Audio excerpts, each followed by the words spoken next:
balik na po tayo dito ngayon sa Agoncillo, Laurel Road.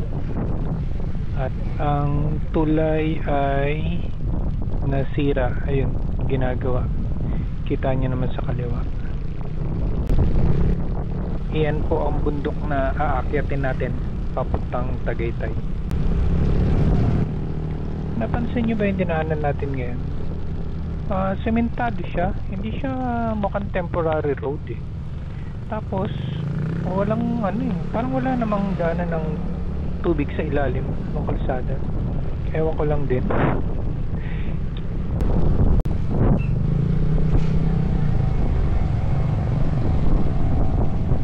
Ayun, kumaliwa tayo dito sa may gaso na gasolinahan.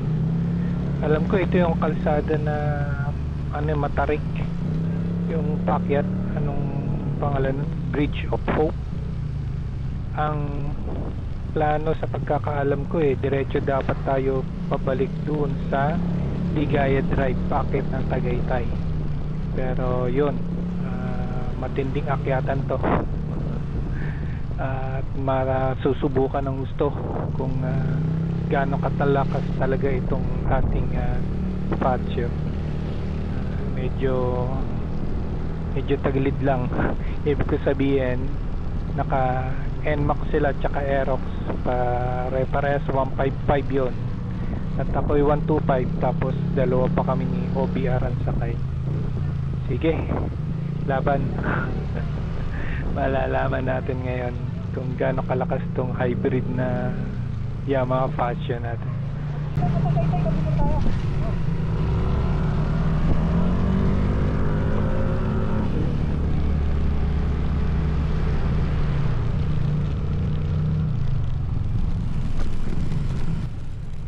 Daming skid mark ng gulong dito. Teka, delikado rito. Ay, grabe. Napasabak agad. Grabe liko yun. Tapos todo akit to. Laban, Goku.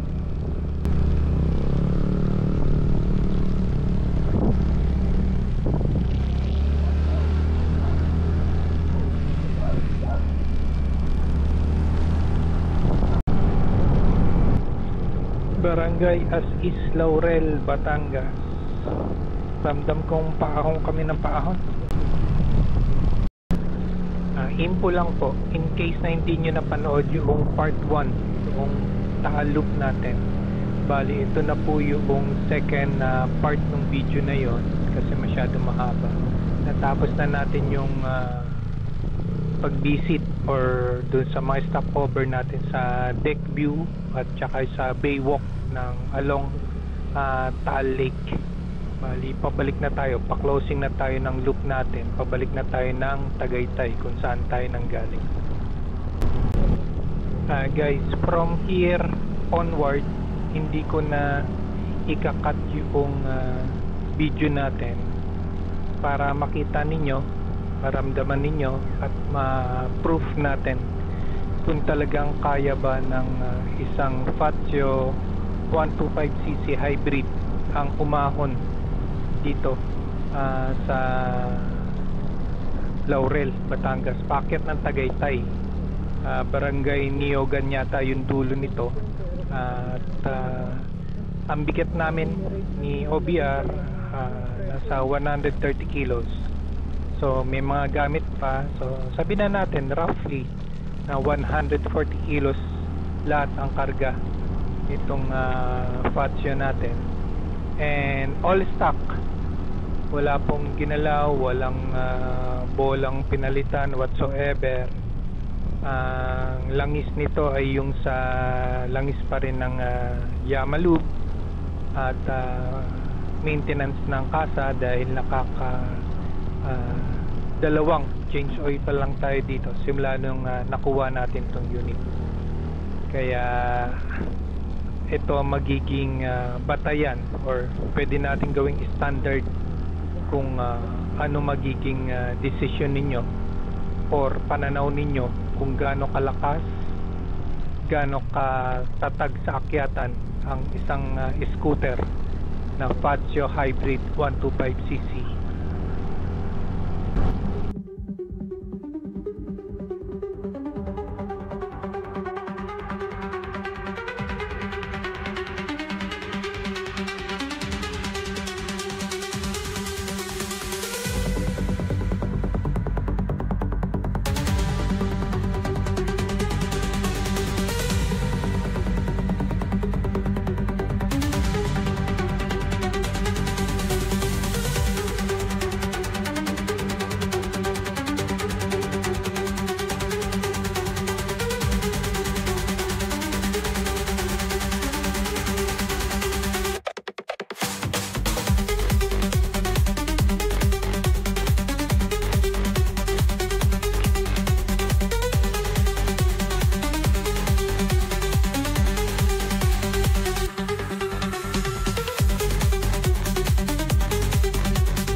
¿Qué cosa dijo? ¿Eso qué?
iyon na nga ang konklusyon.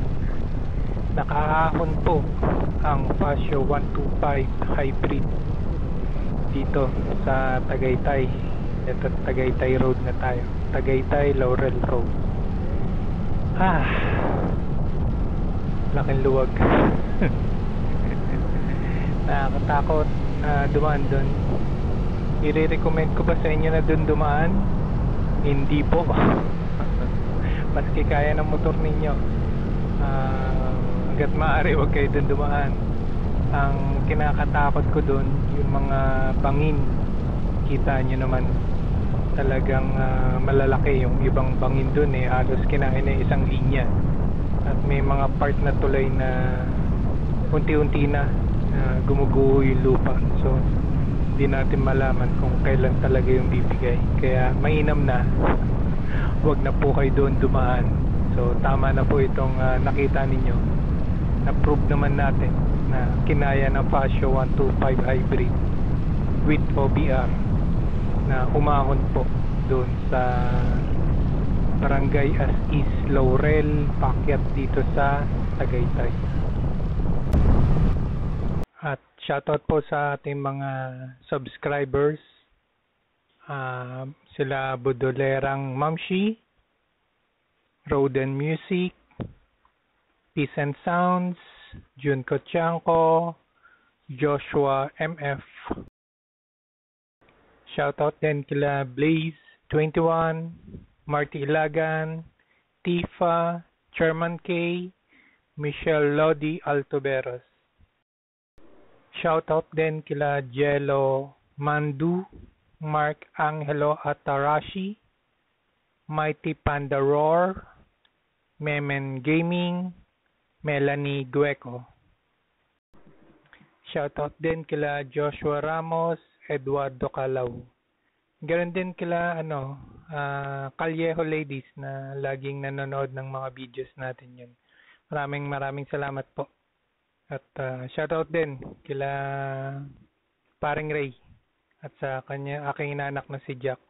Maraming salamat sa pagsuporta sa ating YouTube channel at Facebook page.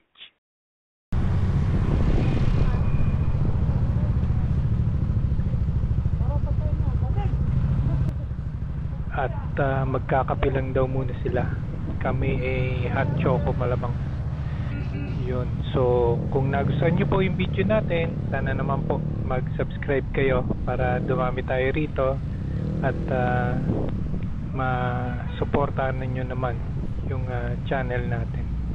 Kung pwede po sana ma-endorse nyo kami sa mga kaibigan nyo, kakilala ninyo, lalo na sa mga kababayan natin na OFW, para malibang-libang naman sila rin sa ibang bansa na mapapanood katulad nitong mga video natin. Muli, maraming salamat. Next video na tayo.